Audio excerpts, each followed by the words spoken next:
Hey friends, this is Amelia from Pebble with my colleague Susan from QuestResearch Group. Now, a few of you saw the infographic that we shared on social media last week and asked us to kind of chat about it a little bit. So we're actually throwing up this very brief little video of us talking about and reflecting on the data that we recently collected about households with Gen Zs living in it. Exciting times. So Susan, do you want to take us through the highlights of the key data points that we kind of found was interesting, and then we can kind of, shoot our thoughts back and forth, because as you know, sometimes we agree, sometimes we disagree. Oh yeah, sure. So we talked to 750 parents of teenagers the early weeks of shelter in place. We wanted to find out what they were doing, trying to understand how things were different for them and how their behaviors and just what they were doing and purchasing, how that might be changing. So we had a couple really interesting key findings. The first one was that quite a few of them, 33%, were subscribing to an online streaming service, whether that was video or music or books, and we'll talk more in a minute about the specifics. The other really interesting finding was that 1 in 4 of these, we're calling them Gen Z households because they have Generation Z members, 1 in 4 of them were purchasing some type of security, whether it was like a home security system for their home or more in the lines of like digital security. And we're going to touch on that in a minute. So in terms of the kinds of streaming services that they were purchasing those first few weeks of shelter in place, we saw 1 in 4, 24% purchasing a video streaming service. We saw 13% purchasing streaming ebooks or audiobooks, and another 9% purchasing streaming music. And we might look at these and go, well, these aren't huge numbers, but when you consider these are households with teens, Gen Z households, these are actually quite big because the vast majority of those households already have streaming services.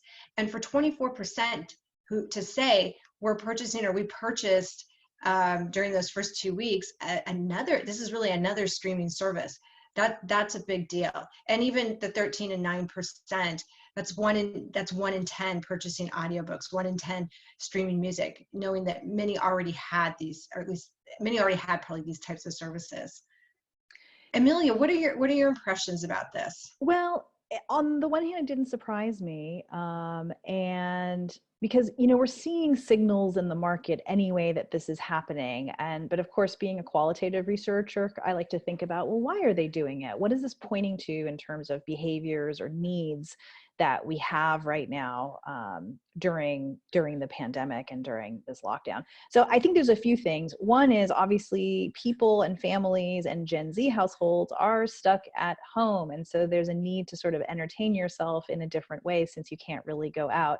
And that involves escaping and having mental adventures, if you will, through entertainment, whether that's movies or TV shows, etc. And also, the signing up for streaming services, we're just doing a lot more kind of content absorption. This weekend, watching the Together at Home sort of global music sort of fundraiser, I think that Lady Gaga was working on. So I think there's a lot of interesting and engaging content to that's streaming out there already.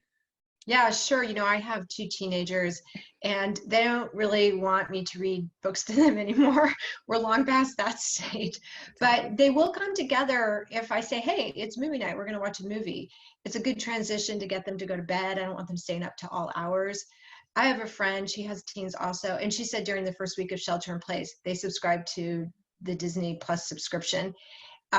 So they could watch the Mandalorian series. And she said that was a really good way for them to relax together during a very stressful week, the first week of the shelter in place. Well, that's exactly it, because I think the other signal that this is pointing to is it's a really great way for multi-generational households, like with the parents and the young people, to have a shared positive experience, right? Getting rid of the conflict, getting rid of the stress, and just actually literally being together. Yeah, and these are teens, households with teens, so they're very content media streaming driven. That's their thing. And I remember during, I don't know if it was week one, it was probably week one, my son came to me and said, "Hey mom, who has a 30-day free subscription? Can we get it?" I was like, "Okay, sure, why not?" Yeah, yeah, yeah. You know, what do I have to lose? But I am noticing, like, now that we have, I think at least four, if you include YouTube, five different, you know, video streaming services, it's crazy to manage. And we think of a show we want to watch, then we got to go across four different streaming services, trying to figure out which one has it, which one charges the least.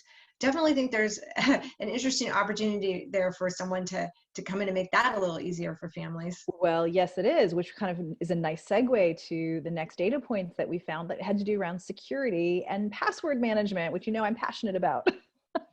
Yeah, no kidding. That's a place where it's getting really complicated, for sure. Yeah, so we saw that 15% told us during the first weeks of shelter in place that they were purchasing security software.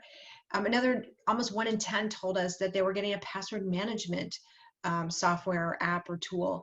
And another 8% were actually going out and getting a home security system. Amelia, I'd love to hear any other comments you have, or continue on with what you were saying.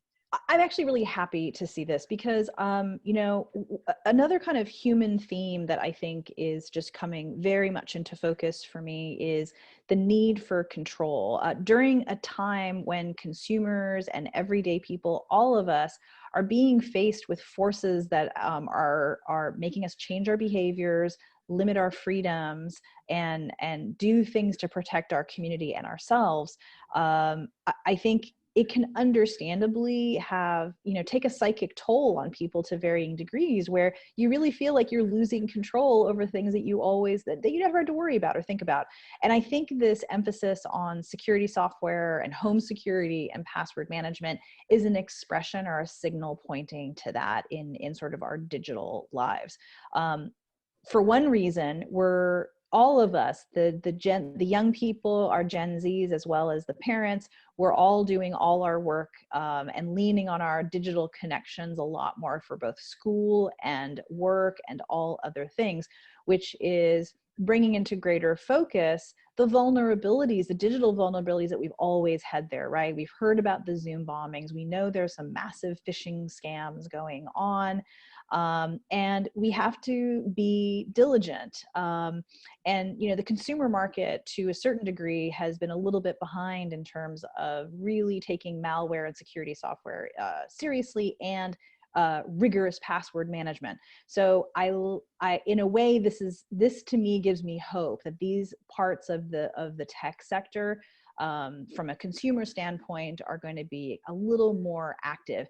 In fact, as we're recording this, just last week, there was I read in Crunchbase that there was a password protection company that raised in Series A $30 million for their product. So I think this is, if it was a nascent category yesterday, I think tomorrow it's going to get a lot more active. Yeah, and I also think this is a time where people can kind of focus on that type of thing, meaning not all households, I realize, especially ones with really young kids, are like, it's really crazy for them. But these are Gen Z households. I have teens. Trust me, like, they'd be happy to play video games all day long if I let them. I'm not doing a lot of babysitting other than taking away their computers from time to time.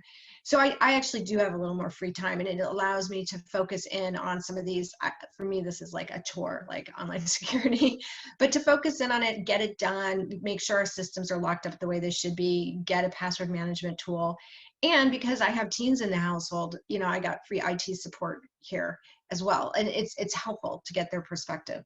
So I think it is a time, as you said, Amelia, where people are focusing in on security because they're online a lot, but also, you know, we have a little more time, and we're in a different situation, which means we're all trying things and doing things a little bit differently than before. Yeah. Which actually that brings, let me, oh, go ahead. sorry to interrupt you, but let me add to that. The things around this topic, especially password management, it's not simply, I mean, a really important element of password managers is the ability to have increased security and safety of your personal information and logins. But the other benefit of password protection management, which might be one of the drivers, we don't know, this could be one of the drivers why we're seeing this uptick in your data, is that it's convenient. It allows you to share your password and logins with your family so they have access to them, so you're not getting 15 questions. Hey mom, what's the password for this app and what's the password for that? Like, it's all in one place and you all can manage it from there. I think that's another really. Yeah, I think you're right. Like, once you get over that hurdle, it makes life easier. I always find whenever I get a new type of system, I have to do a lot of research on it. I'm like, oh, because I just don't want to get the wrong one and get totally messed over. And like, so for me, even though the end result could be more freedom or make things easier, it always seems like there's that hump I got to get over and figure out which one to get and to do it right. Exactly. So I'm pausing the sharing here. Actually, I'll stop sharing. So it was fun chatting with you, Susan. Thanks for making time. I mean, I know we're super close by and we're just over the bridge from each other, but I like doing these Zoom calls, and it was password protected so we don't get Zoom bombed.